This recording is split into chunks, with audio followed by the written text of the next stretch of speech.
Good morning. We're about ready to go. If you got your Bibles, you can turn to 1 Kings, the 17th chapter. And let me say this. Chris and I have been talking. We have been all month just about in talking about Elijah. Well, our lesson this morning is going to be at the beginning of Elijah's life. And the sermon this morning is going to be at the end of Elijah's life. So you're going to get the beginning and the end. So my advice is you're going to have to go back and read chapters 17, 18, and 19 to get what's in the middle.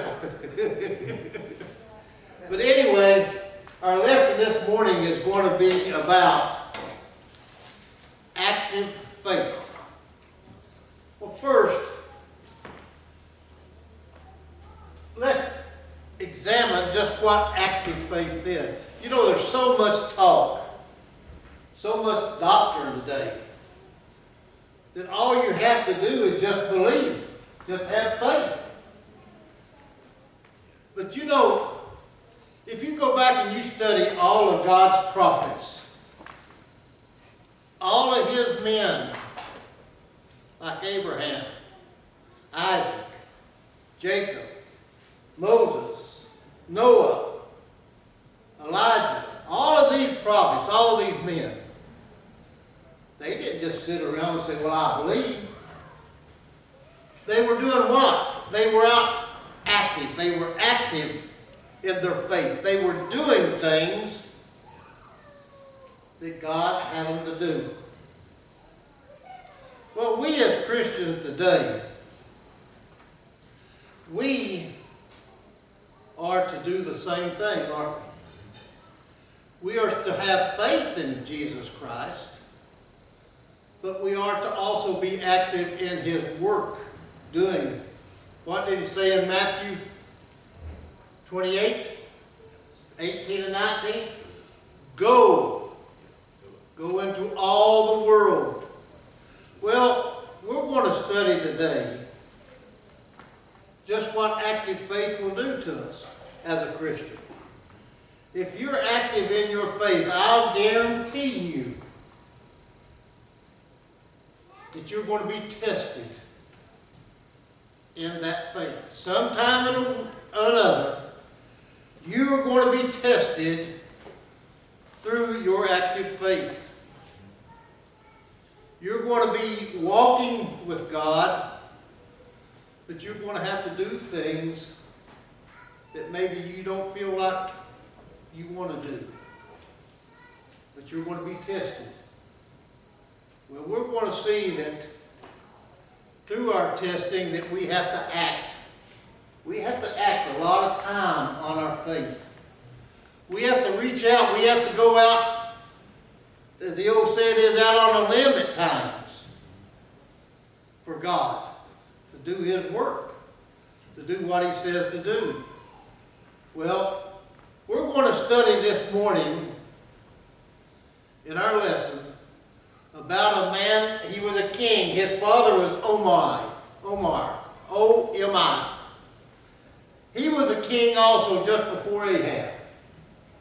Well, he wasn't a very good king at all. Well, Ahab becomes king of Israel.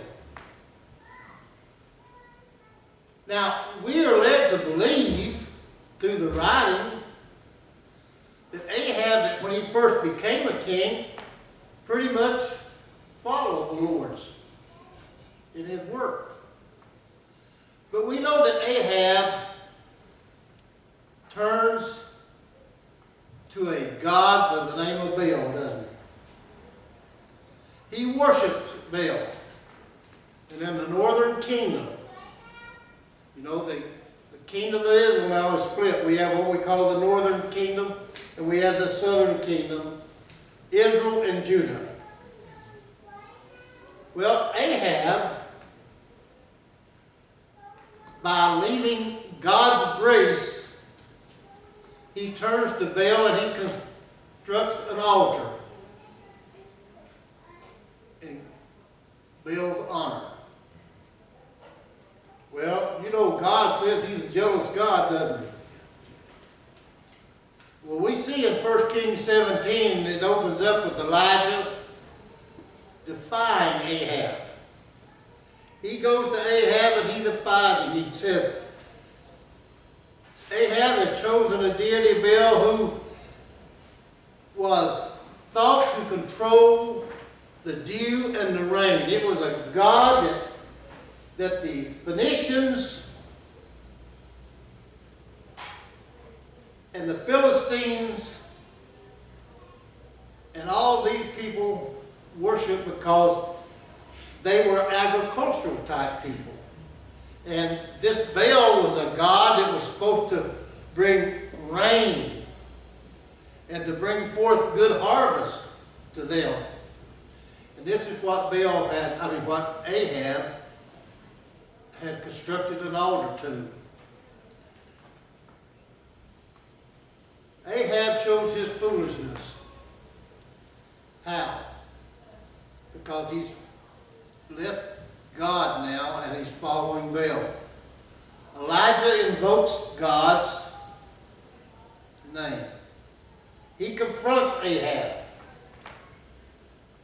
And when Elijah confronts Ahab, he says this to Ahab: I declare that there will be no more rain until the Lord permits it. Because you have done what, Ahab? You have turned. You have turned away from God, and you have taken up idolatry. You have taken up a God that's not even a God. You have taken up Baal to serve him. And today we're going to, in our story, is set in northern part of Israel. It's during the reign of King Ahab, as we said, and his reign was sometime between 874 to 853 BC. Just before, right after, Ahab takes his throne. Instead of trusting God, Ahab cements a political alliance with the Zidonians, which is up north of Israel, up around Tyre and Sidon. Well, he goes down and he makes an alliance because he's scared. He's afraid of the Zidonians, the Philistines, the Phoenicians, because they're powerful nations. So he says, well, I'll just go ahead and make me an alliance or a treaty, and I'll get protection from these people. Well, what does he do? He marries a woman that is a pagan also. Notice, he's up in an area now. Tyre and Sidon, up in this area, the Phoenicians and the Philistines, they're not followers of God. They're followers of false gods like Baal and these other gods. So he goes up and he marries this girl by the name of Jezebel. You know, as I was studying this lesson, you know there's two names in the Bible. It's a little bit off for a lesson, but there's two names in the Bible that you hardly ever hear children named after. Judas and Jezebel. Why? Because they are so wicked in the Bible. But anyway, he marries this woman, Jezebel,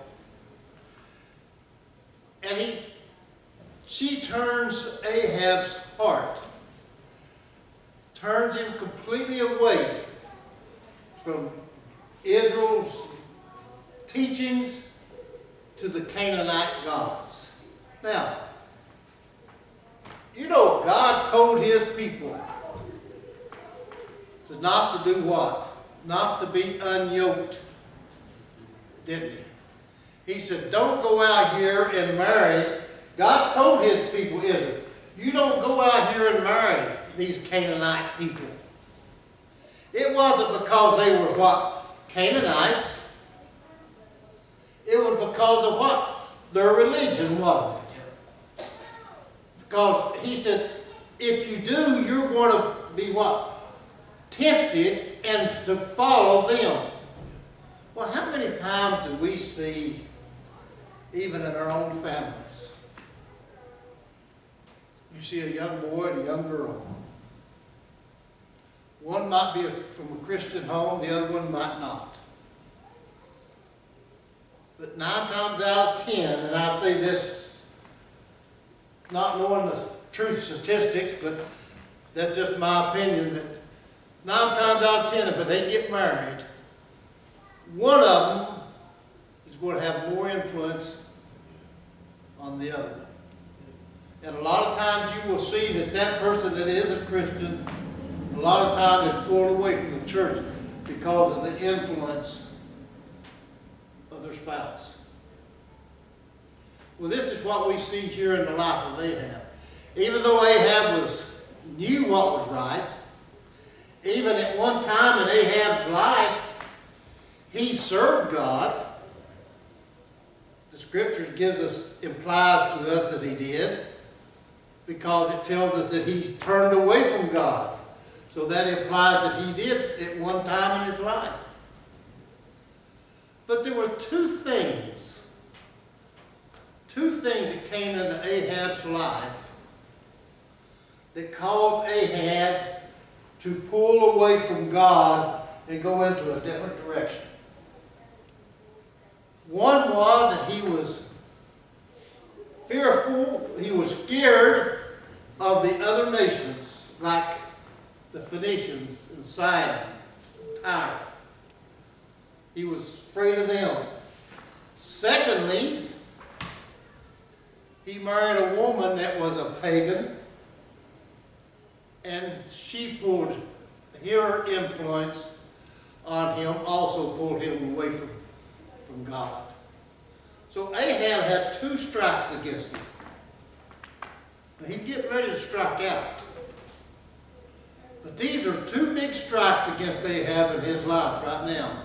It's because he leaves God because of his treaty with pagan nations, because he was scared of them, and secondly because he's influenced, and Jezebel ran his life rather than him running his life, or letting God run him. So we see then that for a while the Lord provides for Elijah. Now, Elijah is here, and God has told Elijah, I want you to go to this man Ahab, this king. And he went there and he tells Ahab, he said, as far as God has said, there will be no more rain until he sees fit. Well, God tells Elijah, get up and go to a place and hide. I will care for you. So he sends Ahab to a place to hide so that he is being fed with the ravens, brings him food of a morning and food at night.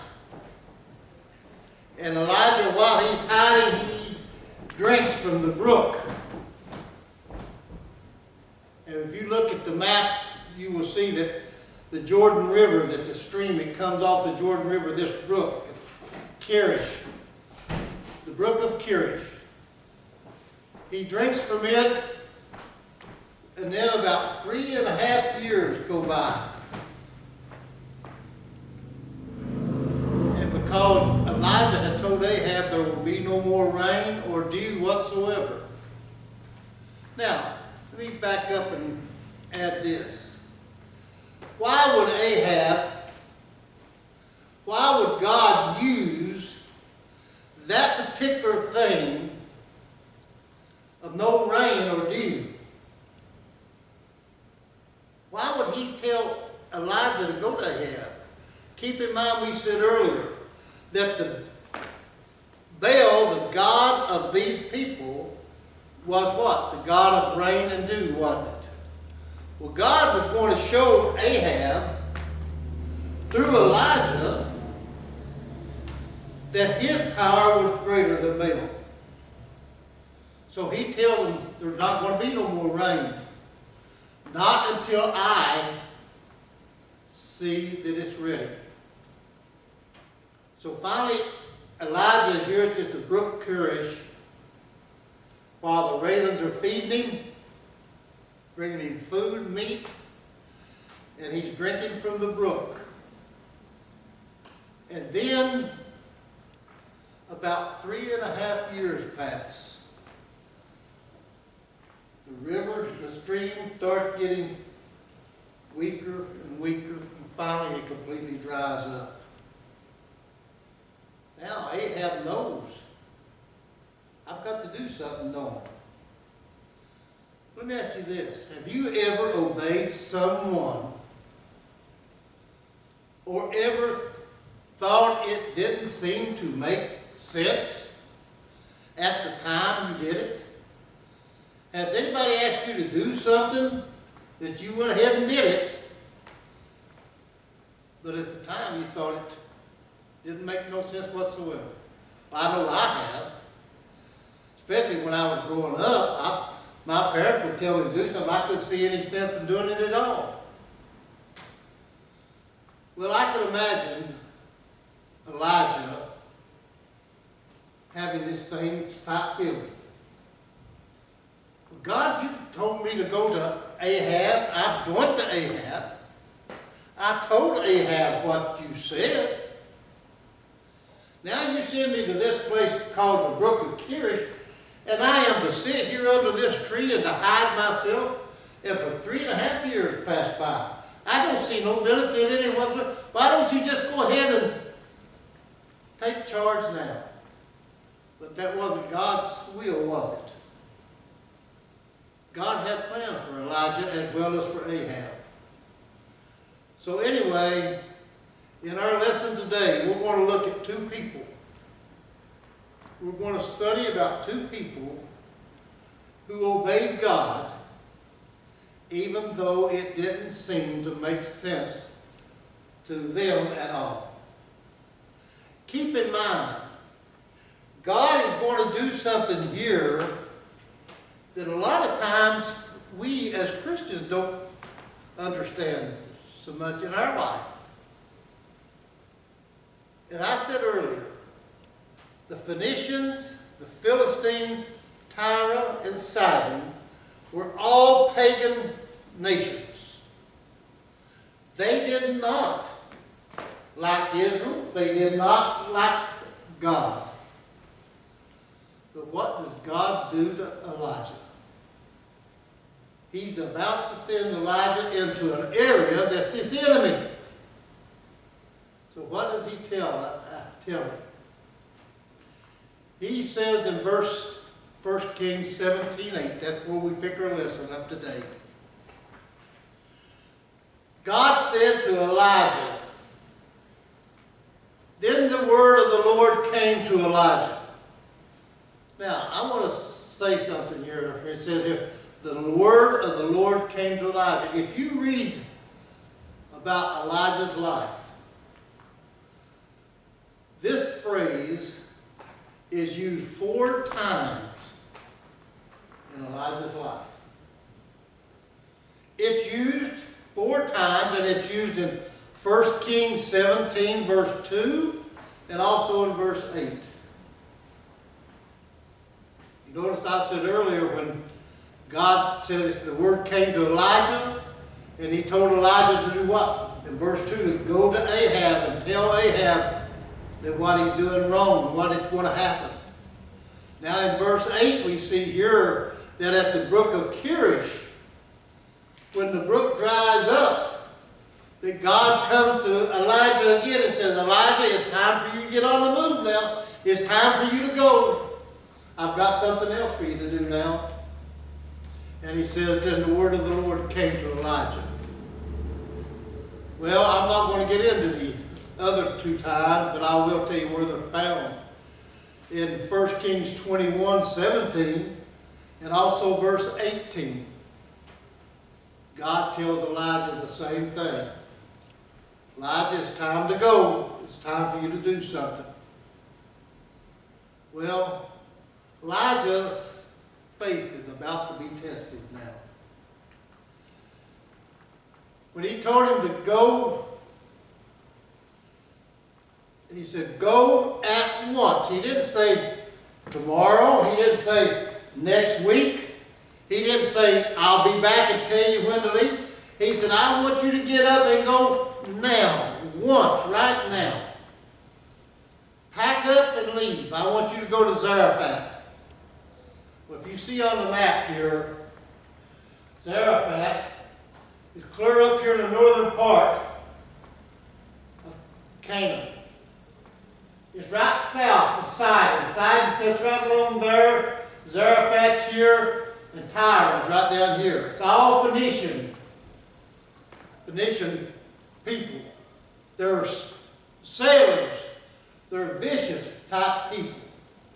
And all up and down the Mediterranean, the coast of Canaan, you will see right through here, all up and down through here. This is Philistine territory.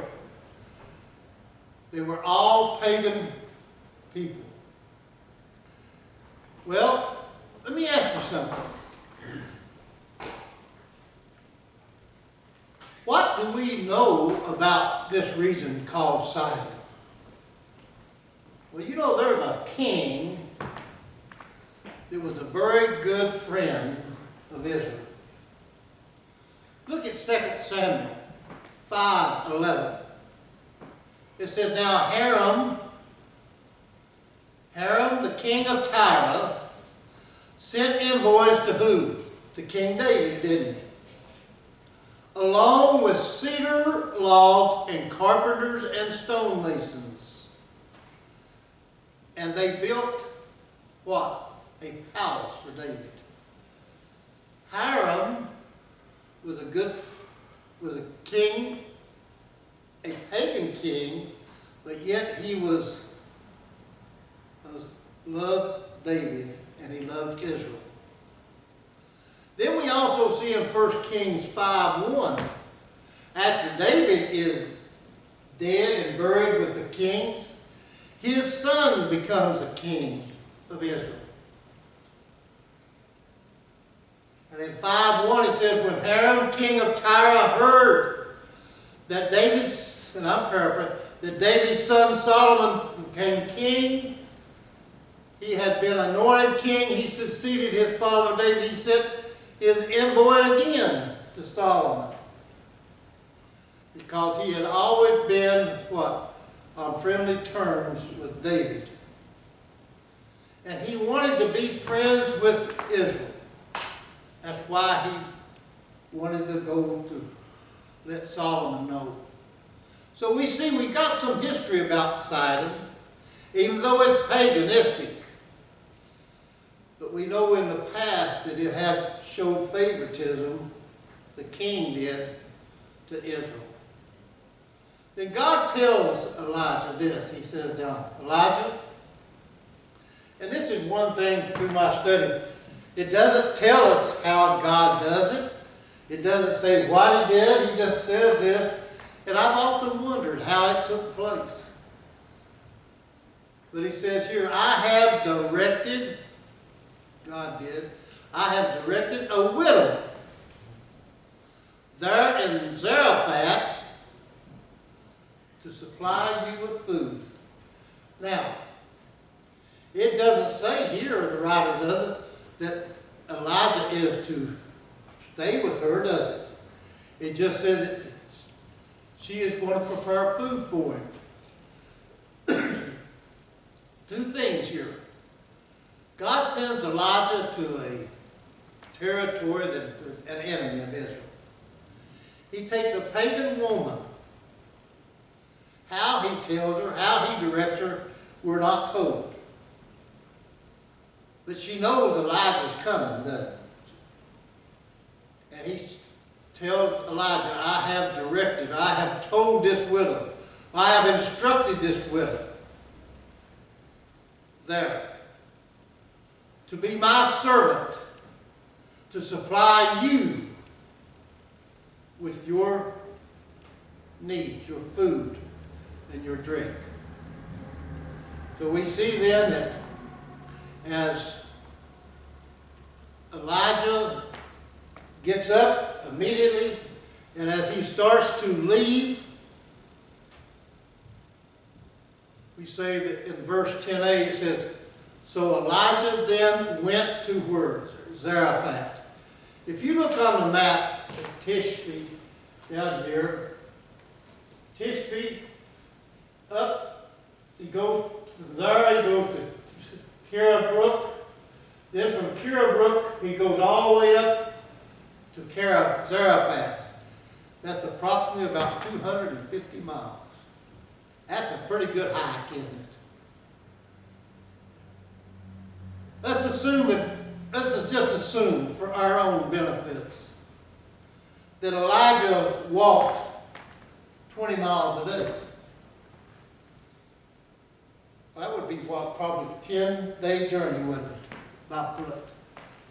But anyway, it says that Elijah gets up and Elijah goes immediately to Zarephath.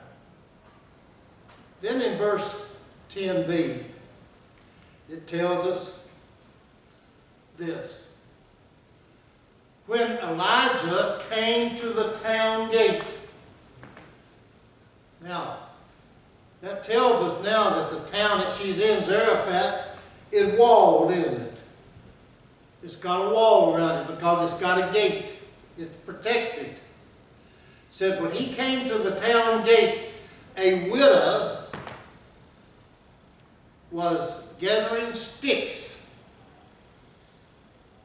Now God gives Elijah knowledge at this point, I believe. This is me believing. The scriptures don't tell it, but I think it's implied here that God gives Elijah the knowledge that this woman is gathering sticks is the widow that he's sending Elijah to. Because what did he say? He said he come to this widow, she was gathering sticks. He called to her and asked. And I think this is some of the things that we don't have written for us that God has instilled in Elijah, that when you get there, you call this woman by name and you ask her, and when you ask her for something, if she does it, then you know that she's the woman that's going to do it for you.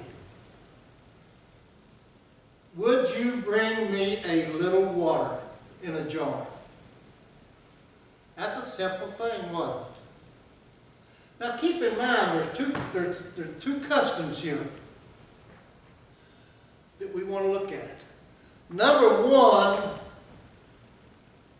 a man, an Israelite, never just walked up to a woman that he didn't know and start talking to her. It was not their custom. If you go back, we only see one occasion where another man did this, and this was Jesus, wasn't it?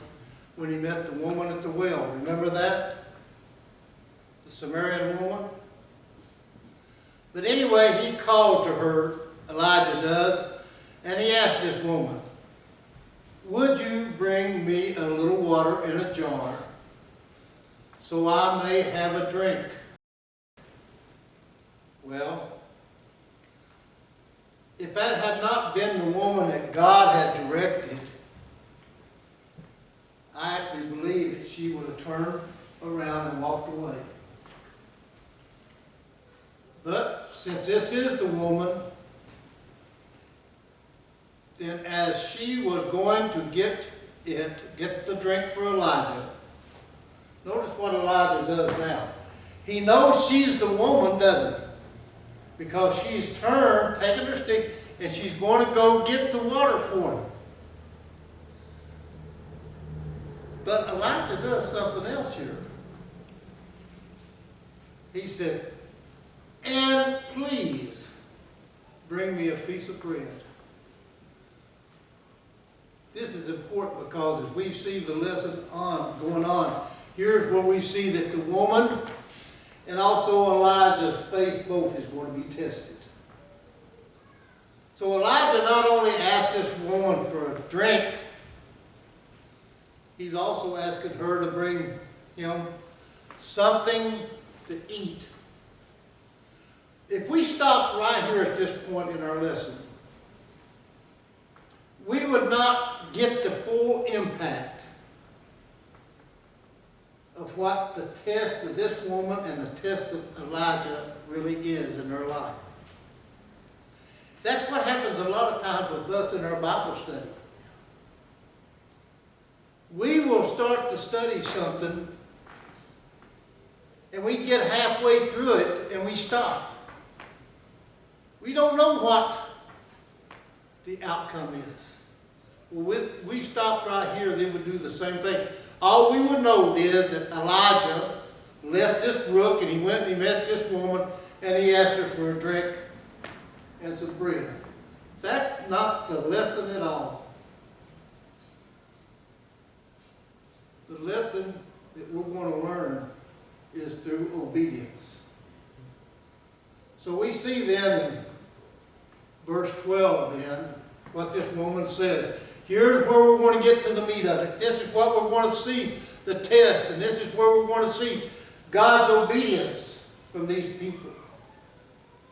God has directed this woman to take care of Elijah. Elijah has gone to her. But look what this woman says. As surely as the Lord your God, not mine, keep this in mind. She didn't say my God or my Lord, did she?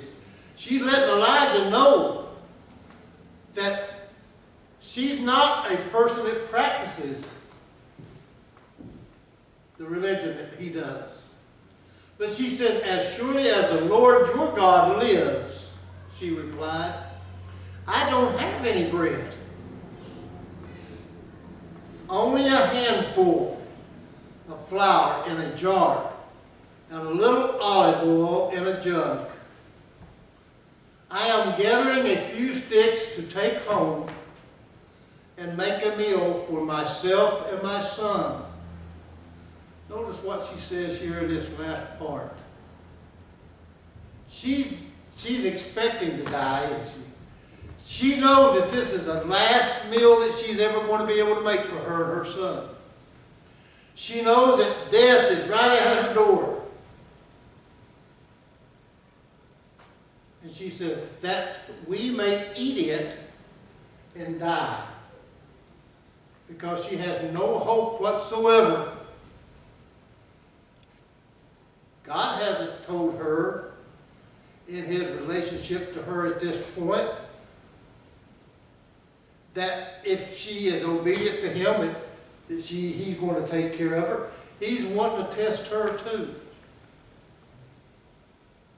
So she's expecting to eat what little flour she has and bread to feed her and her boy. But Elijah says to her this. Elijah said to her, don't be afraid. How many times have we heard this from God's messengers? Elijah is God's messenger. Even though he's a man, he's not an angel, but he is God's messenger. He's telling this woman, do not be afraid. Go home and do as you have said. What did she say she's going to do? Make some bread for her and her son. But he said, first, before you do that, make a small loaf of bread for me from what you have and bring it to me. make something for yourself and your son. Now notice what the widow says back here. She said, all I've got is just enough to make some bread for me and my son. Now, instead of cutting that flour in half, Elijah said, no, you take and divide that flour 3 ways. 3 ways. Make mine first. In other words, you make mine. This is testing her now. Testing her faith, her obedience. She could very well have looked at Elijah and said, no, no, no, no. I'm not going to do that. But God's intervention comes in. Because God has already told this woman. We don't know how he communicates to her. We have no idea. But we know that God has communicated her to feed Elijah and to do what Elijah says. So what does the woman do? The woman then in verse 14 says this. For this is what the Lord, Elijah says, this is what the Lord, the God of Israel, says to this woman. The jar of flour that you have, the little bit that you have, if you do what I tell you to do, will not be used up. And the jug of oil will not run dry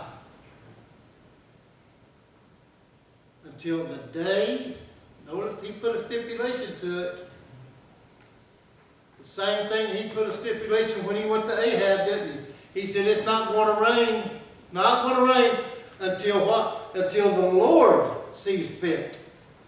Well, he tells this widow, he said, don't you be afraid. You do what you were told to do, because I'll assure you that your flour will never run out and your oil will never quit running. It will continue day to day until the Lord sends rain upon the land. Well, when rain comes, harvest is going to come. Starvation is not in sight then. So the woman is tested here by instructions that they have. She doesn't know Ahab. She's never seen, Elijah. She's never seen Elijah. She don't even know who he is, other than the fact that God has told her to provide for him. And her faith, her obedience, she does exactly what Elijah tells her to do. She went away from Elijah, went back to her house, and did as Elijah had told her. She goes back, she makes a small cake of bread for Elijah and brings it to Elijah first. Elijah eats, then she makes herself and her son bread. And it says then in verse 15b, so there was food every day, every day. The flour did not run out, the oil did not run out. For Elijah and the woman and her family ate every day at the meal. And then we end up our lesson on verse 16. For the jar of flour was not used up, and the jug of oil did not run dry, in keeping with the word of the Lord spoken by Elijah. God always, always keeps his word. God has never broken a covenant with man. God has never turned his back on man. He has constantly rewarded man for his generosity. So we know that if we continue faithfully in our prayers, we may not understand at times, but we will receive answers to those prayers, and sometimes it might surprise us. Just like this woman. She was surprised. She was expecting to die. She had no hope. Well, what can we take away from this? I want to take one thing away from this whole thing. This woman had no hope whatsoever of living. But she found hope through God's messenger. What about us? We had no hope either, did we? After death. Until what? Until God sent his messenger. Who was that messenger? Jesus Christ. And through God's messenger, Jesus Christ, his only begotten Son, he took that hope and he made it a reality for you and I. But there's only one thing we have to do. We have to have faith in Jesus Christ and surrender ourselves over to him. And we will be like this woman was. We will have life. Thank you so much.